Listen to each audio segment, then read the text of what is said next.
Hi hello అండి. ఈరోజు మరొక నైవేద్యం రెసిపీ అనేది చూపిస్తున్నానండి. అది స్వీట్ పొంగల్. మనము కట్టె పొంగలి అనేది కూడా ప్రిపేర్ చేసి ఇంతకుముందు నేను ఆల్రెడీ వీడియోలో అప్లోడ్ చేశాను. అలాగే ఈ స్వీట్ పొంగల్ కూడా ఏ విధంగా ప్రిపేర్ చేసుకోవాలి ఏంటి అనేది చూపిస్తున్నానండి. నైవేద్యం కింద మనము ఎప్పుడైనా ఏ దేవుళ్ళకైనా ఇలా ప్రిపేర్ చేసి పెట్టుకోవచ్చు. దీనికోసము ఏదైనా ఒక కప్పు కొలత తీసుకోండి, గ్లాస్ అయినా పర్వాలేదు. సేమ్ క్వాంటిటీలో పప్పు బియ్యం తీసుకోవాలి. ఇక్కడ ఒక కప్పు బియ్యానికి ఒక కప్పు పెసరపప్పు తీసుకున్నాను. మీరు పెసరపప్పు ప్లేస్లో శనగపప్పు అయినా తీసుకోవచ్చు. దీన్ని కుక్కర్లో కూడా చేసుకోవచ్చు అండి, లేదు నార్మల్గా గిన్నెలో కూడా చేసేసుకోవచ్చు. దీన్ని 1-2-3 సార్లు మంచిగా కడిగేసి ఇలా జల్లి దాంట్లో వేసేసుకొని నీళ్ళన్నీ ఆరిపోయేదాకా చూసుకోవాలి. ఇప్పుడు స్టవ్ పైన మనం ఒక గిన్నె పెట్టుకొని దాంట్లోకి ఒక స్పూన్ వరకు నెయ్యి వేసి స్టవ్ అనేది ఆన్ చేసుకొని దీంట్లోకి డ్రై ఫ్రూట్స్ వేయించుకోవాలి. నేను ఇక్కడ జీడిపప్పులు మాత్రం వేస్తున్నాను. మీరు కావాలంటే దీంట్లో కిస్మిస్లు కానీ బాదం పప్పులు సన్నగా కట్ చేసి కూడా వేసుకొని వేయించుకోవచ్చు.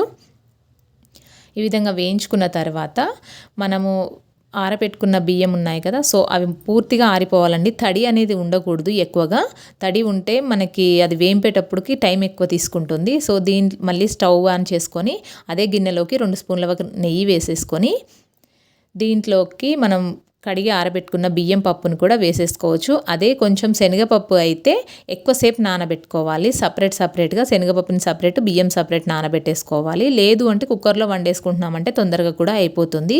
సేమ్ ఇదే ప్రాసెస్ ఆ పప్పుతో కూడా చేసుకోవచ్చు. ఈ విధంగా బియ్యము పప్పు మంచిగా వేయించుకోవాలండి. మనకి బాగా వేగితే స్మెల్ అనేది మంచిగా వస్తుంది. ఆ విధంగా బాగా వేగిన తర్వాత ఇక్కడ 2 కప్పుల వరకు మనమైతే రైస్ పప్పు అనేది క్వాంటిటీ తీసుకున్నాం కాబట్టి నేను ఇక్కడ 5 కప్పుల వరకు నీళ్లు వేసుకుంటున్నాను. మీకు ఇంకాస్త లూజ్ కన్సిస్టెన్సీలో కావాలి అనుకుంటే 6 కప్పుల వాటర్ కూడా వేసుకోవచ్చు. 1కి 3 చొప్పున వేసుకోవచ్చండి. నేను ఇక్కడ 2 కప్పులు కాబట్టి నేను 5 కప్పులు వేస్తున్నాను. అది మీరు తీసుకునే చాయిస్ని బట్టి ఉంటుంది. సో ఇలా వాటర్ అనేది వేసి అంతా ఒకసారి బాగా కలిపేసుకొని మూత పెట్టి దీన్ని ఉడికించుకోవాలి. ఇది 80% వరకు కుక్ అయిన తర్వాత, కొంచెం బాగా కుక్ అయిన తర్వాతనే మనం బెల్లం అనేది యాడ్ చేసుకోవాలి. 2 కప్పుల వరకు నేను 1 కప్పు బియ్యం 1 కప్పు పప్పు తీసుకున్నాను కాబట్టి 2 కప్పుల వరకు బెల్లం తీసుకుంటున్నాను. కరెక్ట్గా సరిపోతుంది. మీకు తీపి ఎక్కువగా కావాలి అని అనుకునే వాళ్ళైతే దీంట్లోకి మీరు 2.5 కప్పుల వరకు బెల్లం అనేది కూడా తీసుకోవచ్చు. బెల్లాన్ని కరిగించైనా దీంట్లోకి వడపోసుకోవచ్చు అండి ఆ బెల్లం పాకాన్ని. లేదు డైరెక్ట్గా మనకు అందులో ఎటువంటి నలకలు లేవు అనుకుంటే ఇలా డైరెక్ట్గా తురిమిన బెల్లాన్ని వేసేసి అంతా ఒకసారి బాగా కలిపేసుకొని ఆ బెల్లం అంతా కరిగి ఆ రైస్కి అంతా పట్టేనంత వరకు ఉడికించుకోవాలి.